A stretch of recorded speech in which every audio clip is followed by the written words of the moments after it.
How often have you been frightened by things that go bump in the night? Well, in this edition of the Y-Files, a story that goes far beyond just the occasional bump.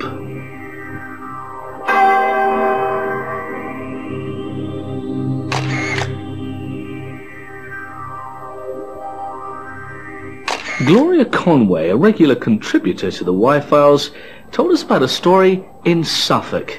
A story that involves witchcraft, strange voices recorded on tape, darting lights seen in a forest, and lots more besides, as you'll discover. Well, Jeanette and Malcolm rung and said that they had different types of phenomena happening in the house.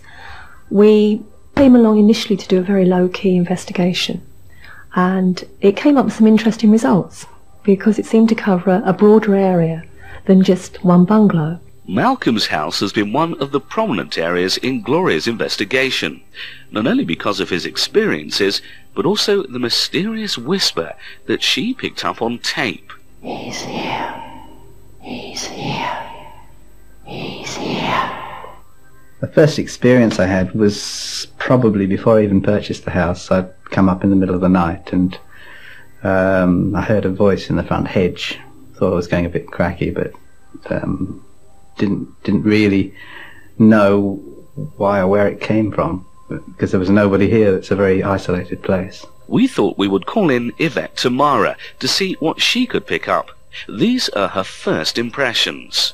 What's interesting here, as I've been looking around the house, is that I'm finding that there's quite a vortex of activity on the spiritual side. This actual spirit who wants to speak to Malcolm and say, look, I'm here, she's trying every angle possible to make some notice. And because that's not been working, she's also started doing the physical paranormal, where certain things are like the electrics disappearing and starting to stop in the house, or you've got tapes that go missing and certain things being moved around in the house. So he's got all sorts of forms of psychic paranormal activity caused by this specific lady.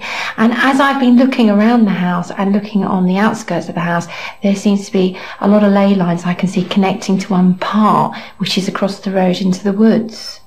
My feelings are there is a lady who is very, very active here, because you can feel the energies from her. But she's not only just coming to this house, she's also going to different houses along the road and across in the woods. So this whole vortex is in a circle. And there has been sightings not only of a lady, there's also been sighting of children. So this is a major place for this psychic happenings paranormal. When Yvette contacted with the spirits in the Malcolm's house, she was given this interesting message. Malcolm is the key person here. They're using Malcolm, as I explained to him. At the age of 7, he was already linked, very sensitive to hearing voices. So he's sensitive to anything spiritual. So the reason why she's linked into his house and him is because of him. She can actually communicate with Malcolm. She can't so easily communicate with anyone else. Yvette has also sensed the spirit of a young boy, which corresponds to the voice that Gloria picked up on the tape. He's here. He's here.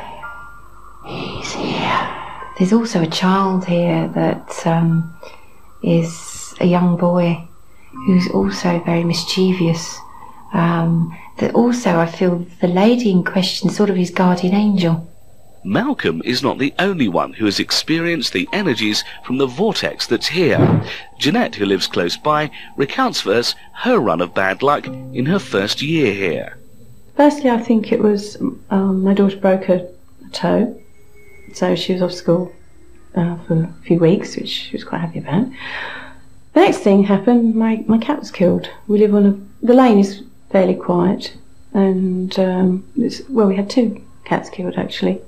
That was 2 things. Also, I suppose third again. I suppose I had an accident with my eye. I was cutting brambles in the garden, and I cut the cornea, which was incredibly sore. And once I'd thought about these things, this is rather strange. All these things happening in all these months close together.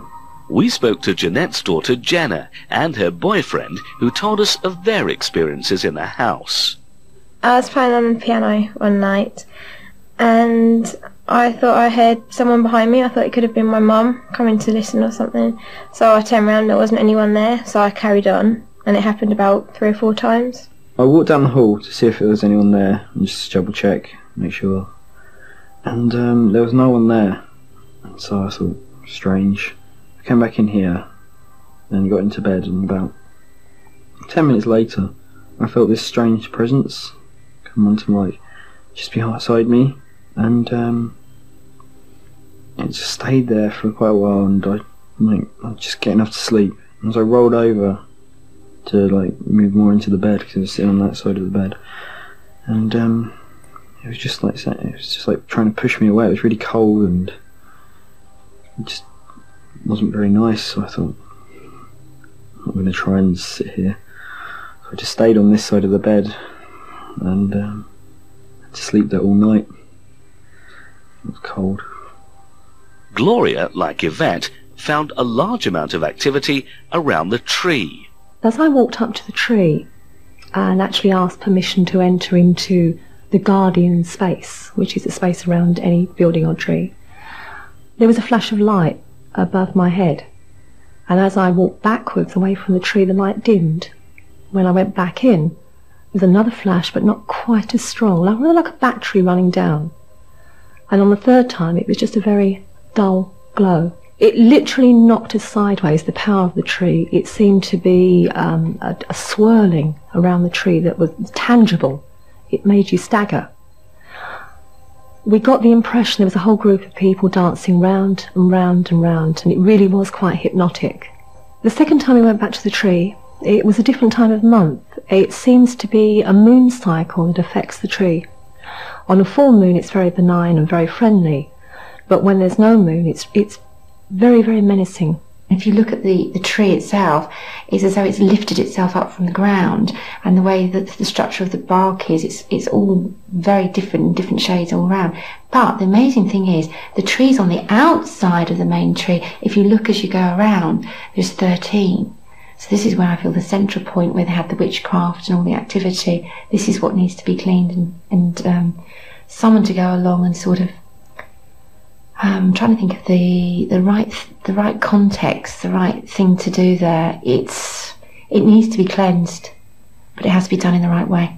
Well, clearly these particular residents in Suffolk had more neighbours than they perhaps bargained for, and whether they plan to leave things as they are or take Yvette's advice and have the area cleansed is up to them. But rest assured, whatever they do, the Y-Files will be there to report on it.